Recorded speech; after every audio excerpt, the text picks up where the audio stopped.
Basilique de l'Assomption de Notre-Dame. Il a été construit entre les années 1480 et 1560 sous le patronage de la famille Mendoza, comte de Real de Manzanares, en tant que panthéon familial et sur le site de l'ancienne église de Santa Maria. Il a 3 façades en calcaire. La façade principale, avec le groupe sculptural de la Piedad sur le fronton, se termine par une rosace qui sert de base à la Vierge à l'Enfant, sous une moulure décorée de 11 ruches en liège, faisant allusion aux armoiries de Colmenar. À gauche, l'écu du 3e duc de l'Infantado, D. Diego Hurtado de Mendoza et, à droite, celui de son épouse, Madame Maria Alonso de Pimentel, fille des comtes de Benavente. Les sculptures de San Pedro et San Pablo flanquent le portail. La tour, au pied de la basilique, mesure plus de 50 mètres de haut.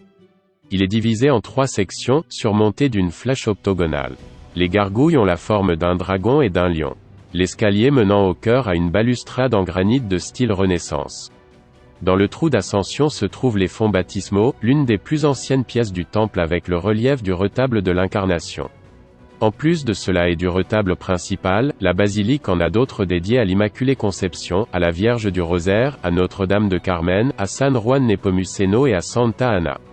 Le retablo mayor est un magnifique ensemble d'architecture, de sculpture et de peinture, considéré, en raison de son ampleur et de sa qualité, comme l'une des œuvres les plus remarquables de l'art castillan de son temps, y compris au sein de l'école de Tolède, à la fois pour sa typologie et pour les artistes impliqués dedans. Il a été réalisé entre 1560 et 1584 et fait partie de la Renaissance plateresque.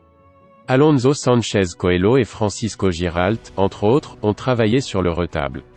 Le tabernacle ou tabernacle occupe le banc et le premier corps du retable. Agencé comme une armoire eucharistique, l'extérieur des portes est décoré de reliefs.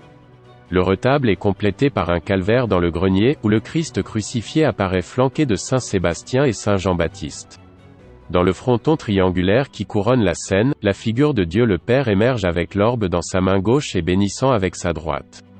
La peinture du retable principal comporte 6 tableaux peints à l'huile, réalisés entre 1566 et 1583 qui représentent des scènes du Nouveau Testament, l'Annonciation, la Visitation, la Naissance, l'Adoration des Mages, la présentation de Jésus au Temple et Jésus entre les docteurs.